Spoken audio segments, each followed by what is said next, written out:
पाकिस्तान को भी एक मुश्किल का सामना है। अब वो क्या है? दोस्तों, भूमध्य सागर की गहराइयों में इस वक्त जो हलचल मची हुई है उसने पूरी दुनिया का ध्यान अपनी तरफ खींच लिया है। समुद्र की लहरों के बीच भारत और तुर्की के बीच ऐसा टकराव हुआ है जिसने अंतरराष्ट्रीय राजनीति और सामरिक समीकरण को हिलाकर रख दिया है। इंडियन प्राइम मिनिस्टर की रगे मार धाड़ एक बार फिर फड़कने लगी। तुर्की, जो अब तक खुद को भूमध्य सागर का बादशाह समझता था, अचानक भारत के सामने नतमस्तक होता दिखाई दे रहा है। नाज़रीन किराम, इस वक्त मशरिक़ी वुस्ता में सूरत हाल तशवीशनाक हो चुकी है। पहली मर्तबा बराह रास्त के मफादात पर डायरेक्ट अटैक किया गया है। इसके बाद की सूरत हाल अब इंतहाई तशवीशनाक है। उसका रवैया, उसकी गुफ्तगू, उसके उम्माल, उसके चहेते, उसका मीडिया वही जहर फिशानी फिर से करने लगा है। और यह सब हुआ है भारतीय नौसेना की ताकत, उसके जज्बे और उसके प्लान बी की वजह से। तुर्की ने हाल ही में भारत को सीधे चुनौती दी थी। उसने साफ साफ कहा था कि अगर भारत ने अपना युद्धपोत INS त्रिकंद भूमध्य सागर से वापस नहीं लिया तो नतीजे बेहद खतरनाक होंगे। तुर्की का इशारा साफ था, भारत को डराकर यहां से खदेड़ना। लेकिन शायद तुर्की भूल गया था कि भारत डरने वालों में से नहीं है। भारत तो हमेशा मौके पर जवाब देने में यकीन रखता है, और वही हुआ। भारत ने न केवल तुर्की की धमकी को नजरअंदाज किया, बल्कि ऐसा करारा जवाब दिया कि तुर्की के होश उड़ गए। इंटरनेशनली बहुत बड़ी डेवलपमेंट हो गई है। आजकल पाकिस्तान में खबरें तो हैं ही हैं, लेकिन इंटरनेशनली पाकिस्तान से कनेक्टेड, उम्मा से कनेक्टेड बहुत ज्यादा खबरें आ रही हैं और इन पे बात करना इंतहाई जरूरी है। भारत ने समय बर्बाद नहीं किया। INS त्रिकंद से सीधे एक नहीं बल्कि तीन ब्रह्मोस मिसाइलें दाग दी गई। ब्रह्मोस मिसाइल, जिसे दुनिया की सबसे घातक सुपरसोनिक क्रूज मिसाइल माना जाता है, जब समुद्र की गहराइयों से निकलकर तुर्की के ठिकानों की तरफ बढ़ी तो भूमध्य सागर का माहौल ही बदल गया। तुर्की की नेवी, जो अब तक आगे बढ़ने की कोशिश कर रही थी, अचानक बैकफुट पर चली गई। और अभी आपको अपडेट करें कि मोदी का जंगी जुनून उरूज पर है। तुर्की जंगी जुनून और फुस्तायत में मुब्तला मोदी सरकार। हमला हो गया, अब हम आराम से बैठे रहे कि अच्छा जी देखें इस्लामी दुनिया क्या करेगी, बैनुल-अक़वामी बरादरी क्या करेगी, तुर्की क्या करेगा, कुछ भी नहीं को करेगा। काफ़ी अरसे से वो कर रहा है टारगेट। वो तो ही धमकी भी दी थी, and it is quite possible कि ये किसी दिन जिस किस्म की अनाउंसमेंट्स करता है, एग्जीक्यूटिव अनाउंसमेंट्स। ये मिसाइलें सिर्फ तुर्की के लिए नहीं थी।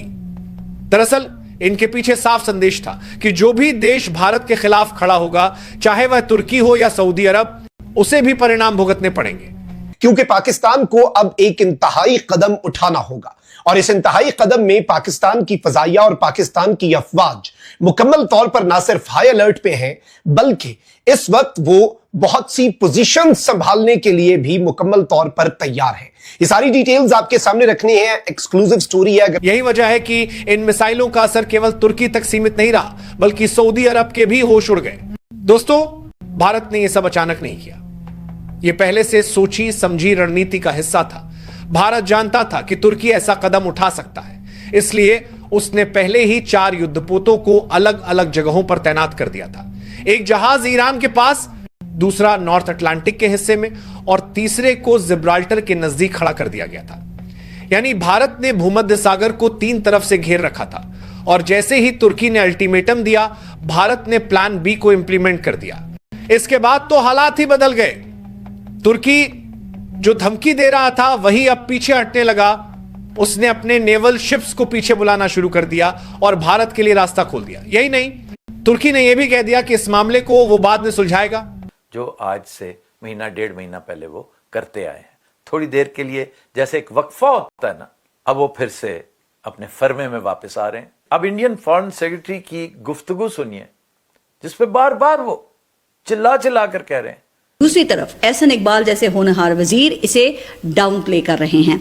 और यही सवाल जब रॉयटर्स के नुमाइंदे ने उनसे पूछा कि जनाब बजट में कैसे आप नुकसान पूरा करेंगे, तो वो ये कहने लगे कि IMF से कहेंगे कि हमारे नुकसानात कम करने में मदद करे। वैसे क्या आसान नुस्खा ढूंढा है? अगर ये काम भी IMF नहीं करना है तो जनाब आप किस मर्ज की दवा है? क्या आपका काम सिर्फ ये झूठे आवाम को ख्वाब दिखाना और दावे करना रह गया है? अगर रो धो के आलमी सियासत का फ़ायदा उठाकर आपने IMF से मजीद कर्ज ले भी लिया ना, तो भुगतना तो फिर इसी आवाम ने है। आपका क्या है? अगर आज आप सब इस वक्त इम्पोर्टेंट चीज़ ये डिस्कस हो रही है कि पाकिस्तान की जो पॉलिटिकल लीडरशिप और मिलिट्री लीडरशिप जो है उनकी मुलाकात हुई है वाइट हाउस में डोनाल्ड ट्रंप के साथ। और डॉक्टर साहब, जो सेंट्रल सवाल है वो मैं पूछना चाहता हूँ, हर बंदा पाकिस्तान के अंदर भी और दुनिया में एक सवाल का जवाब पूछना चाहता है कि ये हुआ क्या है। कुछ American satellites have discovered that there is some genuine presence of rare earth materials, क्योंकि ऑलरेडी $500 मिलियन कमिट कर दिए हैं डोनाल्ड ट्रंप ने, यूएस ने, to invest in Pakistan. Already इस मीटिंग से पहले ही दे चुके थे $500 million to basically look for rare earth materials. Cobalt को भी देख रहे हैं, सोना को भी देख रहे हैं, टंगस्टन को भी देख रहे हैं। So they are looking at many serious materials. दूसरी चीज़ ये है कि ये जो इंडिया के प्रवीण सोहनी हैं, उनकी एक थियरी है कि it is possible that Donald Trump is going to look at certain Middle Eastern countries और उस खित्ते के मुल्कों को थ्रू पाकिस्तान। तो आपने सुना होगा कि जो बागराम जो बेस है उसकी नेगोशिएशंस डिस्कशंस चल रहे हैं अमेरिका के। किसके थ्रू चल रहे हैं? Is Pakistan the mediator there?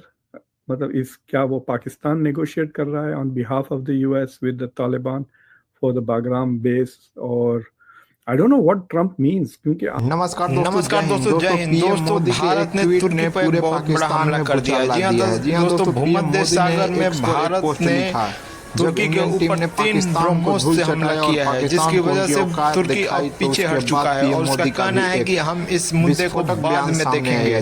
दोस्तों, तुर्की ने पहले तो भारत को धमकाने की कोशिश की और कहा कि भूमध्य सागर से अपना इंडिया विन जंगी बेड़ा भारत हटा ले, नहीं तो उसका परिणाम गलत भुगतना पड़ेगा। लेकिन दोस्तों, भारत ने उसको अनदेखा करते हुए प्लान बी पर काम किया और उसके हमला करने से पहले ही भारत ने 12 घंटे के अल्टीमेटम देकर हमला कर दिया और उसके बाद जो हुआ आपने सबने देखा इस वीडियो में। जी हाँ दोस्तों, ये नया भारत है, ये किसी के दबाव में नहीं आता, ना किसी के कहने पर पीछे हटता है। जब इसका मन करता है, जैसा अपने स्वतंत्र विदेश नीति के लिए जाना जाता है। दोस्तों, वीडियो पसंद है तो वीडियो को लाइक करें, शेयर करें और इस चैनल को भी सब्सक्राइब करें। बवाल कर दिया और उससे पूछने लगे कि तुम्हारी हैसियत क्या है। सुसाइड बॉम्बर्स फिर टारगेट करना शुरू कर देंगे इनको। So it is a very, I don't understand why he wants that base. So there seems to be some नया खेल चल रहा है सेंट्रल एशिया का, that America wants back into the AFPAC region. So obviously then the gateway to AFPAC region is Pakistan, जो पहले था। So are we going back to 2019 वाली politics, geopolitics उस खत्ते की? दूसरी चीज ये है कि now some people are trying to say कि इंडिया को बैलेंस करने के लिए पाकिस्तान के साथ स्ट्रेटेजिक पार्टनरशिप इंप्रूव कर रहे हैं, which is kind of counterproductive, क्योंकि इंडिया को पार्टनर बना रहे थे to balance China. So is China not a threat now? So it is raising a lot of questions कि ये हो क्या रहा है। दूसरी चीज ये है कि